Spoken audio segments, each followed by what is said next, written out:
নমস্কার বন্ধুরা, তনয়া কিচেনে আপনাদেরকে আর একবার স্বাগত জানাই। আজ আমি আবার চলে এসেছি আপনাদের কাছে অন্য একটা রেসিপি নিয়ে। আজকে আমি চিকেনের একটা রেসিপি নিয়ে এসেছি। চিকেনের এই রেসিপিটা অত্যন্ত দুর্দান্ত একটা রেসিপি এবং খেতেও খুব অসাধারণ লাগবে। এই রেসিপিটা খুব কম সময়ে বানানো যায় এবং খুব সহজভাবে বানানো যায়। তাই বেশি কথা না বলে সরাসরি রান্নাতেই চলে যায়। এখানে চিকেন নিয়েছি 500 গ্রামের মতো, তার সাথে দিয়ে দিচ্ছি স্বাদ মতো নুন, 1 চামচ গোলমরিচের গুঁড়ো, 1 চামচ চিকেন মশলা, 1 চামচ আদা রসুন আর কাঁচা লঙ্কার পেস্ট, আর শেষে লেবুর রস দিয়ে দিচ্ছি। এরপর এগুলোকে ম্যারিনেট করে নেব।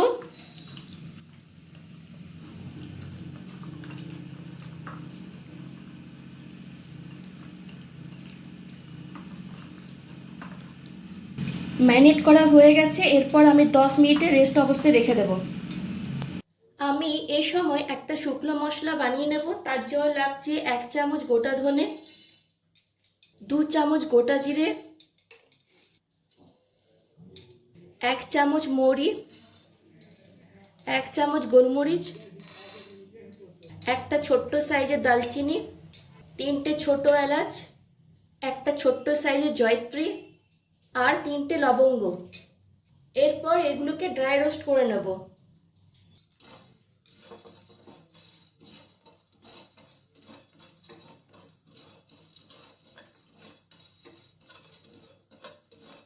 এরপর এগুলোকে মিক্সিতে গুঁড়ো করে নেব। গুঁড়ো তৈরি হয়ে গেছে এখানে। এরপর আমি এখানে কড়াইয়ে সাদা তেল গরম হতে দিয়েছি। এরপর ম্যারিনেট করে রাখা চিকেনের পিসগুলোকে আমি ভেজে নেব।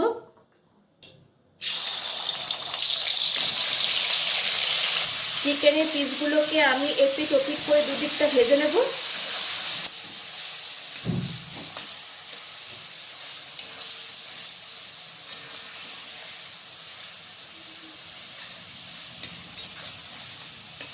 সমস্ত চিকেনের পিসগুলোকে ভাজা হয়ে গেছে, এরপর আমি প্লেটে তুলে নিচ্ছি।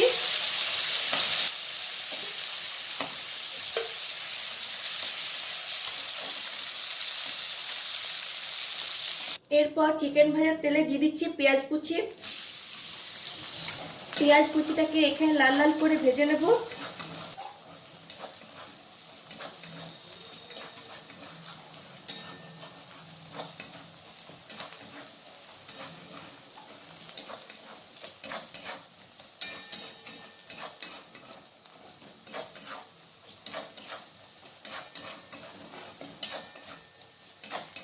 এরপর আমি এখানে দিয়ে দেবো 2 চামচের মতো আদা রসুন আর কাঁচা লঙ্কা পেস্ট।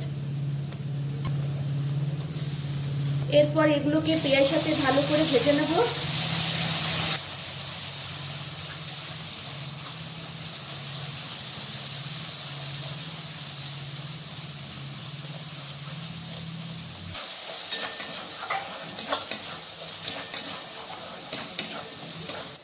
এরপর দিয়ে দেবো ভেজে রাখা চিকেনের পিসগুলো। এরপর মিক্সিতে যে গুঁড়ো মশলাটা বানিয়ে রেখেছিলাম সেটা দিয়ে দিচ্ছি এখানে। এই মশলাটা দিলে কিন্তু দারুণ গন্ধ বের হয় আর টেস্টটাও দারুণ হবে,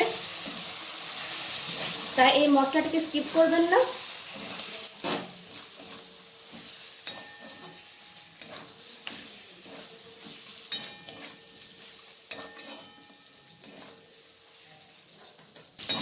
মশলাটা এখানে কষানো হয়ে গেছে।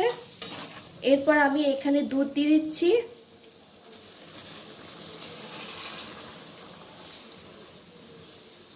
বাটিতে যে দুধটা লেগেছিল সেটা আমি এখানে দিয়ে দিচ্ছি, একটু সামান্য তার সাথে জলও দিয়েছি। আপনারা চাইলে এখানে নারকেলের দুধ ব্যবহার করতে পারেন। এরপর ভালো করে মিক্স করে নিচ্ছি।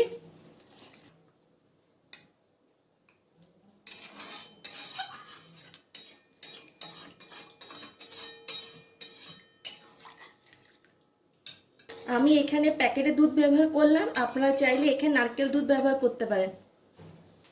এরপর আমি এখানে সামান্য চিনি দিলাম, আপনারা চাইলে এখানে চিনিটাকে স্কিপ দিয়ে দিতে পারেন। এরপর আমি কিছুক্ষণের জন্য ঢাকা লাগিয়ে রেখে দিলাম যাতে চিকেনটা ভালোভাবে সেদ্ধ হয়ে যায়, প্রায় 10 মিনিটের মতো। আঁচটাকে আমি লোতে রেখেছি। 10 মিনিট পর ফিরে এলাম। দেখো চিকেনটা খুব সুন্দরভাবে সেদ্ধ হয়ে গেছে, রান্নাটা প্রায় শেষের দিকে, আর খুব সুন্দর একটা গন্ধ বের হয়েছে। এরপর শেষে 1 চামচের মতো কেওড়া জল ছড়িয়ে দিলাম। এরপর আমি গ্যাসটা বন্ধ করে দিচ্ছি। এরপর প্লেটে সার্ভ করে দেখানোর পালা।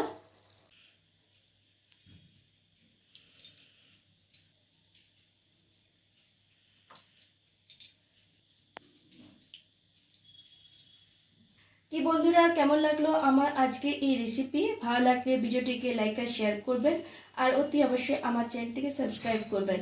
আর বন্ধুরা, আপনাদেরকে আমার একান্তই অনুরোধ যে ভিডিওটিকে শুরু থেকে শেষ পর্যন্ত দেখবেন, তাহলে আমারও খুব ভালো লাগবে। আর আপনাদের ভালোবাসায় আমি আজ এই পর্যন্ত আসতে পেরেছি। আপনারা আমার পাশে থাকুন এবং আমাকে সামনের দিকে এগিয়ে নিতে সাহায্য করুন। বাই বন্ধুরা।